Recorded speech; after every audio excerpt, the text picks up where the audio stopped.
Okay, so today we're going to do something a little bit different. Okay. Yeah, we're going inside prison walls, Hmm. but like virtually, of course. Yeah, Right. with the fictional story of David Miller, Okay. and he's in prison for a crime that he claims that he didn't commit. Okay. Interesting. Yeah, and our source material really gives us like an up close and personal view of his day-to-day life. Oh, You know what I mean? totally. Like his Yeah. fears, his thoughts. Right. And we're going to be kind of exploring these themes of routine, isolation, hope, and the overall kind of psychological effects of being locked up. Right. Now, I don't know about you, but Yeah. I've never been to prison. Thankfully, no. Yeah. So this deep dive should be pretty fascinating. I'm intrigued. Yeah. So let's get into it. Okay. So the story kind of begins by, describing David's typical day, in prison. Mhm. And I mean, it's incredibly regimented. Okay. Like from the moment he wakes up Yeah. in his cold, cramped cell Oh. to, putting on the same uniform, Right. eating the same bland food day after day. Yeah. Like it's all laid out for him. I see. There's no, personal choices or No. any spontaneity whatsoever. Right. I mean, Right. are we even wired to live like that? It's definitely not, I'd say, our natural state. Yeah. And, it's interesting because the structure, Yeah. the rigid structure, is necessary to kind of maintain order in a prison, Mm-hmm. but it can actually be detrimental in a way. Oh, okay. Psychologically, it can trigger this phenomenon, called institutionalization, Okay. where basically the person becomes so used to having every minute of their day Ah. dictated to them Yeah. that they lose the ability to make even simple decisions Wow. on their own. I see. And this, of course, can make re-entering society incredibly difficult. Wow. I can't even imagine. It's pretty profound. Yeah. Yeah. And it's interesting because even like the little details from the source, like how David describes breakfast, he says cold eggs and bread every single morning. Oh my gosh. I mean, I'm no food connoisseur or anything, but that Right. just sounds soul crushing. It's bleak. Yeah. Yeah, very bleak. But even in this, this really like dehumanizing environment, Yeah. we see David forming this really strong bond with another inmate, Okay. a guy named Frank. Okay. And, they share their worries. They find ways to support each other. Mm-hmm. I mean, it really seems like a lifeline in a place that's, designed to isolate. Oh, absolutely. Yeah. I mean, you're surrounded by potential threats. Right. You're stripped of your autonomy. Yeah. Human connection becomes, I'd say, even more vital Yeah. than, in a normal situation. Mm-hmm. And it's not just about companionship. Right. Studies have actually shown that these bonds Yeah. help buffer the psychological stress of being confined. Oh, wow. Okay. It can reduce feelings of loneliness and even improve their physical health. So it's like these friendships are almost like a form of resistance. Exactly. You know what I mean? Yeah, yeah. It's like a way for them to hold on to their humanity Mm. in a system that, honestly feels designed to strip that away. Yeah, for sure. Yeah.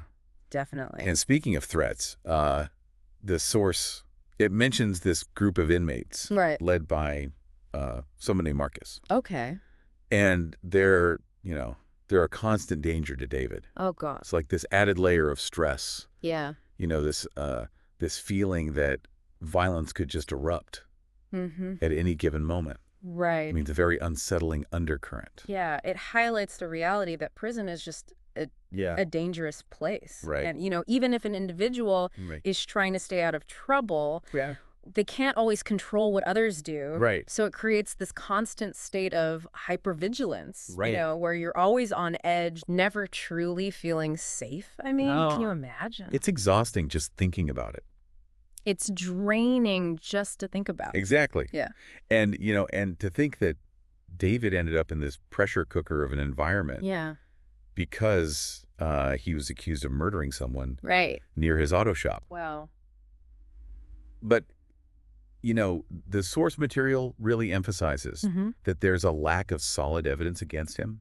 Hmm. It feels like he might be a victim of What they call a miscarriage of justice. a miscarriage of justice. Exactly. Yeah, where someone is wrongly convicted. Right. And it's a reminder that, Yeah. the justice system, Mhm. while it's designed to protect the innocent, Right. it's not perfect. Yeah. There are flaws, Right. human error, bias, pressure to close cases. Yeah. All these factors can lead to someone being wrongly convicted. Right. And the consequences, I mean, they're huge. Yeah. Loss of freedom, separation from loved ones, this constant psychological strain of knowing you're in prison for something you didn't do. Exactly. And that sense of injustice. Yeah.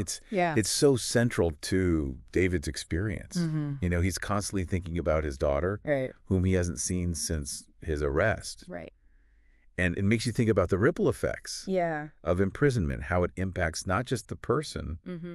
but, their family, The community. their communities. Exactly. Yeah, absolutely. Yeah. I mean, separation from loved ones, that's probably one of the most painful aspects of incarceration. Yeah. Leads to isolation, guilt, despair, not just for the inmate, Right. but for their families. And, children especially can suffer Right. long-lasting emotional and psychological Nuts. consequences. It's heartbreaking. It is, yeah. Yeah. But even in this bleak environment, Right. David finds ways to cope. Okay. He often kind of retreats into memories of Yeah. his life before prison. His passion for fixing cars, Okay. his daughter's laughter. It's like he's using these positive memories Mm-hmm.